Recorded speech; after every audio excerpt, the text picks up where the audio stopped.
Stepmom secretly poisoned my food with hallucinogenic plants for months, convinced everyone I was insane, had me committed to a psychiatric hospital to steal my inheritance. I was 16 when my dad remarried Sarah, and at first she seemed like the perfect stepmom. She baked cookies, helped with homework, and always had this warm smile that made you feel safe. But looking back, that smile never quite reached her eyes. There was always something calculating behind it, like she was studying me, figuring out my weaknesses. The problem started small, things I'd lose or forget. Sarah would find them in weird places like my math homework in the refrigerator or my house keys in the sugar bowl. Then she'd look at me with this concerned expression and say, "Sweetie, are you feeling okay? You seem so scattered lately." At first, I thought I was just stressed about starting junior year, but then the episodes got worse. I'd wake up in the middle of the night convinced there were spiders crawling all over my walls.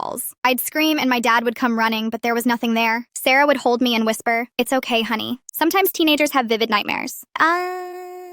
Then came the day I completely lost it during chemistry class. I started seeing colors that weren't there and hearing voices telling me to run. I bolted from the classroom and was found 2 hours later hiding in a bathroom stall, crying about how the ceiling was melting. The school called my parents immediately. That night, Sarah sat with me on my bed, looking so worried. "I think we need to talk to someone professional," she said gently. "This isn't normal teenage behavior anymore. Your father and I are scared for you." Dr. Martinez was Sarah's choice of therapist, a middle-aged woman with kind eyes who specialized in teenage mental health. During our first session, Sarah sat in the waiting room while I described my symptoms. The hallucinations, the memory problems, the panic attacks that seemed to come out of nowhere. "When did these episodes start?" Dr. Martinez asked, taking notes. "About 3 months ago," I said, trying to remember. "Right after my dad got married." "Major life changes can trigger psychological episodes," she nodded. "How do you feel about your father's new marriage?" I wanted to say that I actually liked Sarah, that she'd been nothing but kind to me, but something nagged at me. "I don't know. Everything feels foggy lately, like I can't think straight." The sessions continued for weeks. Dr. Martinez was concerned about my deteriorating mental state. The hallucinations were getting worse, more frequent. I'd see things that weren't there, hear voices no one else could hear. Sarah was always there, supportive and worried, driving me to appointments and holding my hand when I cried. "We might need to consider medication," Dr. Martinez told my parents during a family session, "and possibly a more intensive treatment program." My dad looked devastated. "You mean like a hospital?" "A residential facility," Dr. Martinez clarified. "Somewhere she can get round-the-clock care and stabilization." I wanted to protest, to say I didn't need to be locked up, but that morning I'd seen a dragon in my bedroom mirror. How could I argue with that? Sarah reached over and squeezed my hand. "We'll do whatever it takes to help her get better." The night before I was supposed to be admitted, I had one of my worst episodes yet. I was convinced that the walls were bleeding and that my reflection was trying to escape from every mirror in the house. I ran screaming into the backyard, where Sarah found me digging in the dirt with my bare hands. The voices told me to bury the bad thoughts, I sobbed as she helped me up. They said it was the only way to make them stop. My dad was at work, so Sarah handled everything. She called Dr. Martinez, who recommended immediate admission. Instead of waiting until morning, Sarah drove me to Willowbrook Psychiatric Hospital that night. "It's going to be okay," she said as we pulled into the parking lot. "This is the best place for you right now." Willowbrook Psychiatric Hospital was a sprawling brick building surrounded by high fences. The intake process was humiliating. They took my clothes, my phone, anything I could potentially hurt myself with. I was assigned to the adolescent wing, sharing a room with a girl named Maya who'd been there for 6 months. "What are you in for?" Maya asked on my first night. "Hallucinations, memory problems," I said, sitting on the thin mattress. "What about you?" "Depression and self-harm," she said matter-of-factly. "But I'm getting better. The meds help." The routine was rigid. Wake up at 6 a.m., breakfast, group therapy, individual therapy, lunch, activities, dinner, lights out at 9 p.m. Dr. Peterson, the psychiatrist, started me on a cocktail of medications that made me feel like I was walking through molasses. "The antipsychotics will help with the hallucinations," he explained. "It might take a few weeks to find the right dosage." But weeks turned into months and I wasn't getting better. If anything, I felt worse. The medications made me dizzy and nauseous. I couldn't concentrate on anything. When I tried to tell the doctors, they said it was normal adjustment period. Sarah visited every weekend, bringing flowers and homemade cookies. She'd sit across from me in the visiting room looking so sad. "I miss you so much, sweetheart. Your father does too. He's been working extra hours to pay for your treatment." "When can I come home?" I asked. "When you're well enough," she said, reaching across the table to touch my hand. "Dr. Peterson says you're making progress, but you need more time." My dad's visits were less frequent. He'd come maybe once a month, looking exhausted and defeated. "I'm sorry I can't visit more," he'd say. "But Sarah says too much stimulation might set back your recovery." It was during one of these visits that I noticed something odd. My dad seemed different, more withdrawn than usual. When I asked him about work, he gave vague answers. When I mentioned friends from school, he looked confused. "Dad, are you okay?" I asked. He glanced around nervously before leaning closer. "Sarah says I shouldn't upset you with outside stress, that it's better to focus on your healing." After he left, I couldn't shake the feeling that something was wrong. My dad had always been open with me about everything. Now he seemed like he was walking on eggshells. It was during my 3rd month at Willowbrook that I met Jennifer, a new patient who'd been admitted for bipolar disorder. She was older than me, 19, and had been in and out of hospitals for years. "You don't look like you belong here," she said one day during art therapy. "What do you mean?" "I've been around enough crazy people to know the difference between really sick and just confused. You seem more confused than sick." I thought about what she said. It was true. I didn't feel mentally ill exactly. I felt like I was in a fog, like something was wrong, but I couldn't put my finger on what. "Have you always had these problems?" Jennifer asked. No, they started about 6 months ago, right after my dad remarried. Jennifer raised an eyebrow. That's interesting timing. What's your stepmom like? She's nice, really supportive. She visits me every week. Jennifer looked skeptical. Has anyone ever tested you for drug interactions? Like, if someone was slipping you something? I stared at her. What are you talking about? I had a friend whose boyfriend was putting LSD in her coffee to make her act crazy. She got committed too, until someone figured out what was happening. The idea seemed impossible. Sarah loved me. She was taking care of me, visiting me, supporting my treatment. But Jennifer's words planted a seed of doubt that wouldn't go away. That night, I lay in bed thinking about the timeline. The symptoms had started gradually, always after meals that Sarah had prepared. The homework in the refrigerator, the keys in the sugar bowl. What if Sarah had put them there? What if she'd been making me think I was going crazy? But why would she do that? What would she gain from having me institutionalized? The answer came to me during a family therapy session the next week. My dad was explaining how difficult it had been managing my care costs. We've had to dip into Jessica's college fund, he said, looking exhausted. The insurance only covers so much. Sarah rubbed his shoulder sympathetically. It's okay, honey. Her education can wait. Her health is more important. My college fund, the $80,000 my mother had left me when she died, Sarah had access to it as my legal guardian while I was incapacitated. If I was committed long-term, she could use all of it for my treatment. I started paying attention to things I'd ignored before. How Sarah always brought me food from home during visits, insisting I eat it even when I wasn't hungry. How she'd dismiss my complaints about feeling worse after her visits, saying it was part of the healing process. I need to call my dad, I told the nurse one day. Your stepmother said you're not supposed to have unsupervised contact with family, the nurse replied. All calls have to go through her. That's when I knew. Sarah wasn't just my stepmother, she was my jailer. I started watching her more carefully during visits. She'd always bring a thermos of hot chocolate, my favorite drink. She'd insist I drink it all, saying it would help me sleep better. But I noticed that after drinking it, I'd feel more confused, more disoriented. One day, I pretended to drink the hot chocolate while she wasn't looking, but actually poured it into a small shampoo bottle I'd hidden in my sleeve. Later, I gave it to Jennifer. My brother works at a lab, Jennifer whispered. He owes me a favor. Let's see what's really in this. The waiting was agony. I continued to act confused and disoriented during Sarah's visits while secretly planning my next move. I started refusing the food she brought, claiming I wasn't hungry. Within a week, my thinking became clearer. The fog that had surrounded my mind for months began to lift. Finally, Jennifer's brother came back with results that changed everything. Datura, he told Jennifer quietly, also known as devil's trumpet. It's a plant that causes hallucinations, memory problems, and delirium. Small doses over time would cause exactly the symptoms you described. My hands shook as I held the lab report. Sarah had been poisoning me with a hallucinogenic plant, probably mixing it into my food at home and in the treats she brought to the hospital. You need to tell someone, Jennifer urged. Now! But I knew I had to be smart about this. If I accused Sarah without proper evidence, she'd just claim I was having another episode. I needed to build a case. I started documenting everything. The dates of my episodes, what I'd eaten, when the symptoms got worse. I wrote it all down in a journal that I kept hidden in my mattress. I also started talking to other patients about their experiences. That's when I discovered something chilling. 3 other patients had been admitted with similar symptoms after conflicts with family members who had financial motives. My uncle had me committed after my parents died, said a boy named Marcus. He said I was having a breakdown from grief, but now he's the executor of my parents' estate. My girlfriend's mother convinced everyone I was dangerous, said another patient, Alex. She wanted to break us up because she thought I was after her daughter's trust fund. We started calling ourselves the inconvenient kids, teenagers who'd been inconvenient to adults who wanted access to money or property. I requested an emergency meeting with Dr. Peterson, but I didn't tell him about the lab results immediately. Instead, I asked for an independent evaluation. I don't think I belong here, I said as calmly as possible. I want a second opinion. Dr. Peterson frowned. Jessica, you've been making progress. Why would you want to disrupt your treatment? Because I don't think I'm mentally ill. I think someone has been drugging me. The room went silent. Dr. Peterson looked at me like I was having another episode. That's a very serious accusation, he said. Do you have any evidence? I pulled out the lab report and handed it to him. His face went pale as he read it. Where did you get this? I saved some of the hot chocolate my stepmother brought me last week. A friend had it tested. Dr. Peterson studied the report for a long moment. This is concerning. We need to involve the police immediately. Not yet, I said,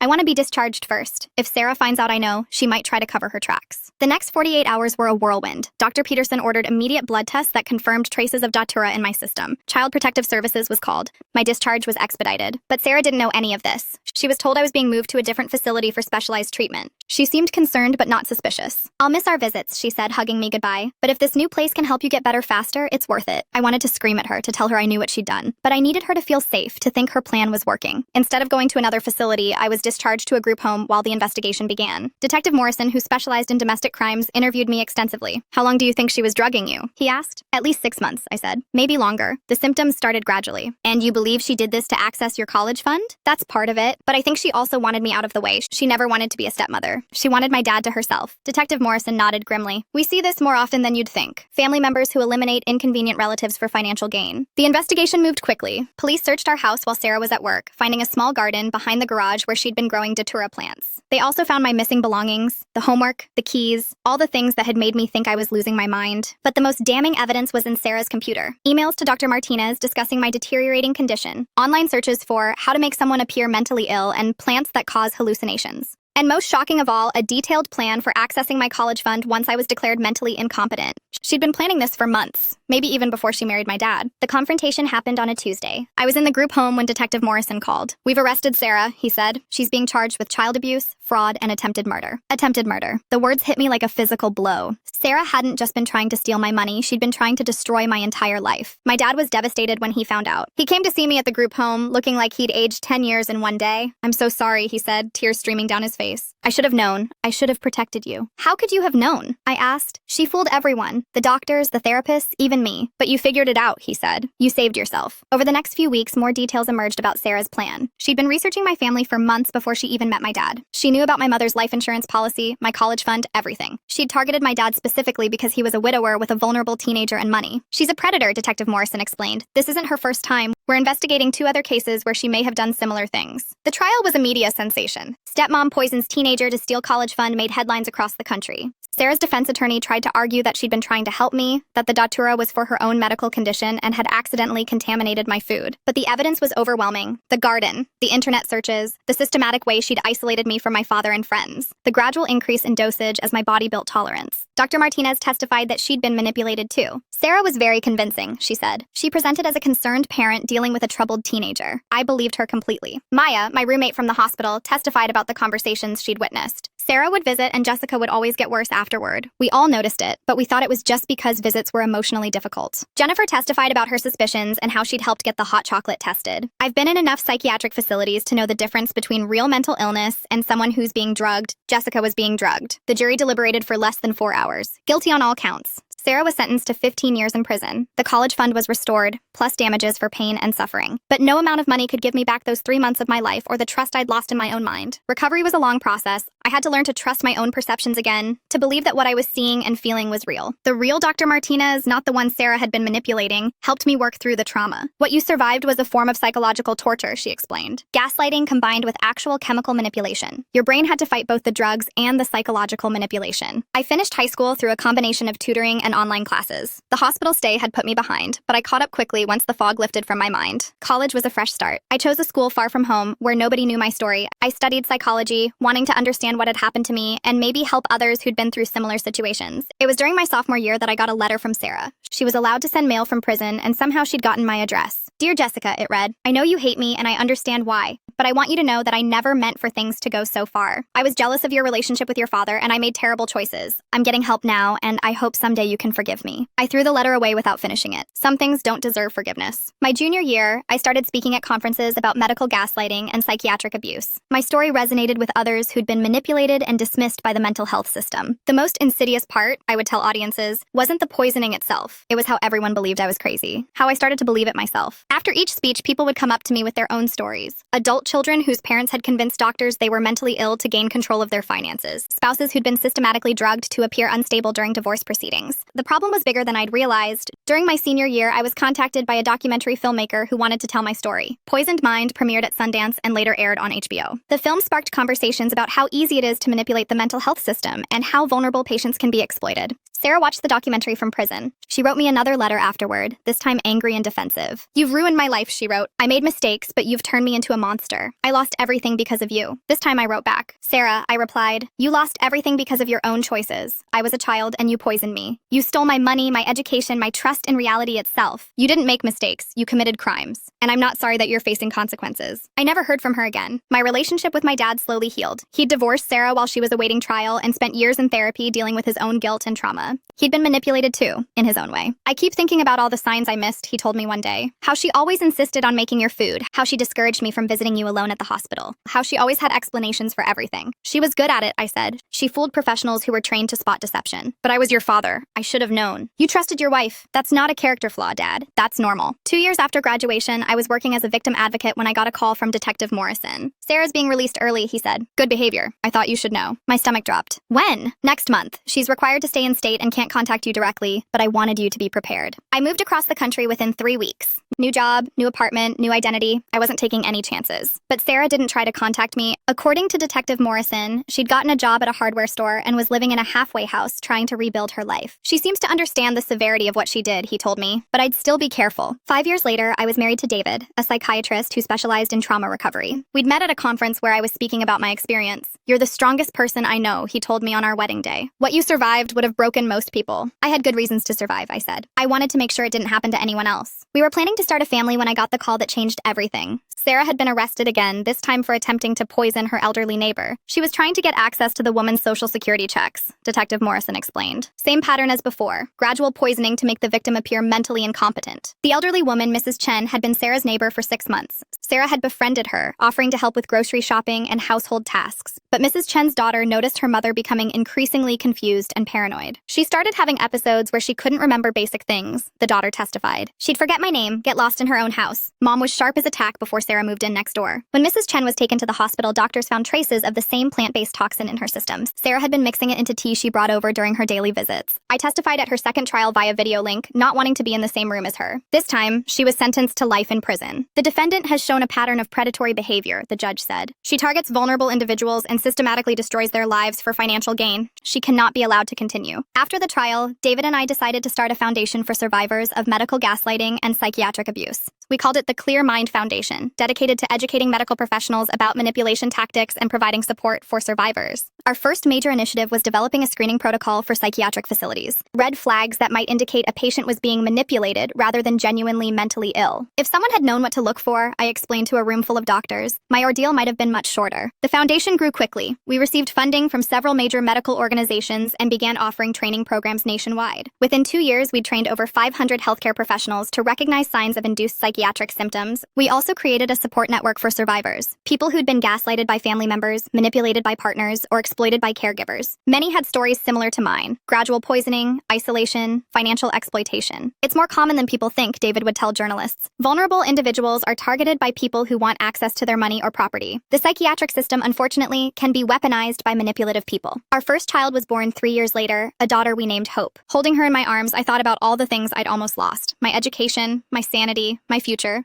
Sarah had tried to steal everything from me, but I'd survived and built something beautiful from the ashes. The nursery was painted yellow with stars on the ceiling. As I rocked Hope to sleep, I promised her that she'd always be safe, that she'd always be believed, that no one would ever be allowed to make her question her own reality. Because that's what Sarah had really stolen from me. Not just my money or my time, but my ability to trust my own mind. It had taken years to rebuild that trust, to learn to believe in my own perceptions again. When Hope was 6 months old, I received a letter from an unexpected source. It was from Marcus, one of the inconvenient kids I'd met at Willowbrook. I wanted to thank you, he wrote. Your advocacy helped me get my case reopened. My uncle was convicted of fraud and I got my inheritance back. I'm in college now, studying law. I want to help other kids like us. Over the years, I heard from several other former patients who'd been helped by the foundation's work. Alex, whose girlfriend's mother had him committed, was now married to that same girlfriend and working as a social worker. Others had gone on to become doctors, teachers, advocates. You showed us that we weren't crazy, Marcus told me at a foundation event. You proved that what happened to us was real, that it wasn't our fault. But it wasn't just former patients who benefited. The foundation's training programs had helped healthcare professionals identify dozens of cases of induced psychiatric symptoms. Elderly people being poisoned by caregivers, teenagers being drugged by parents, spouses being manipulated during divorce proceedings. We estimate that the foundation's work has prevented or shortened the suffering of over 200 individuals, David told a reporter on our 5th anniversary. But the real impact is in changing how the medical community approaches these cases. Sarah remained in prison, serving her life sentence. I occasionally got updates from Detective Morrison, who'd become something of a friend over the years. She's been trying to appeal her conviction, he told me during one call. Claims she was mentally ill when she committed the crimes. But the judge isn't buying it. She's exactly where she belongs. I say, no.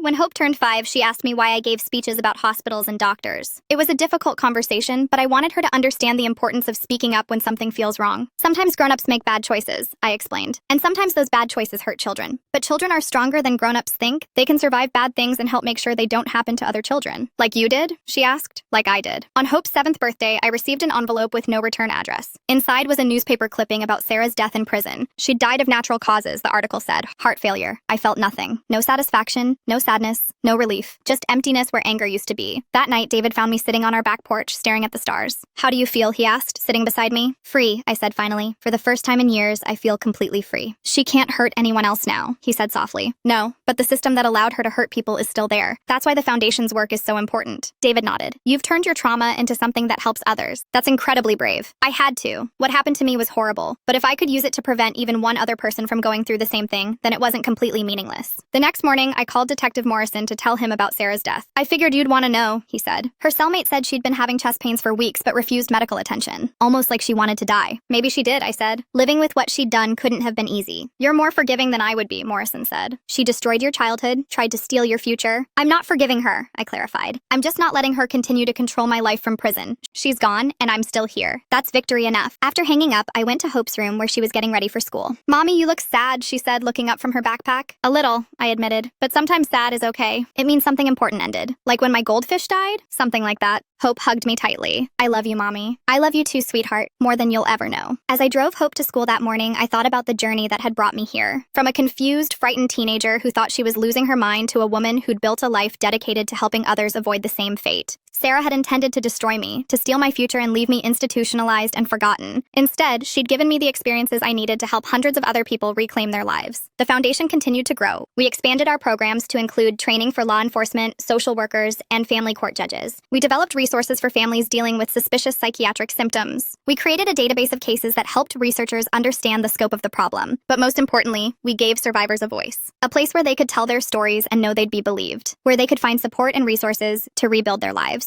The most powerful thing you can do, I would tell new support group members, is refuse to let someone else's actions define your future. You are not what happened to you. You are what you choose to become. Years later, when Hope was in college studying psychology, she asked me if I ever regretted what happened with Sarah. That's a complicated question, I said. I regret that I had to go through it. I regret that other people had to suffer because of her. But I don't regret the person it helped me become. Do you think you would have found your purpose without it? She asked. I don't know. Maybe I would have become a teacher or a nurse or something else helpful, but I don't think I would have understood vulnerability and trauma the way I do now. I wouldn't have had the same passion for protecting people who can't protect themselves. Hope nodded thoughtfully. So in a way, she accidentally created her own worst enemy. I laughed. I never thought of it that way, but you're right. She tried to destroy a weak, frightened teenager. Instead, she created someone who would spend her life making sure other vulnerable people had protection and support. That's pretty ironic, Hope said. It is, but it's also justice in a way. Not the kind you get in a courtroom, but the kind you create by refusing to let evil win. As I reflected on my journey, I realized that Sarah's worst crime wasn't the poisoning or the theft or even the attempted murder. It was trying to make me doubt my own reality, to believe that I was fundamentally broken and couldn't trust my own perceptions. But I'd learned to trust myself again. More than that, I'd learned to help others do the same. And that perhaps was the most powerful form of revenge possible, turning someone's attempt to destroy you into a force for protecting others. Sometimes the worst thing that happens to you becomes the thing that defines your purpose. Sarah thought she was destroying a weak teenager, but she'd actually created someone who wouldn't let others be victimized the same way. And that, in the end, was my victory.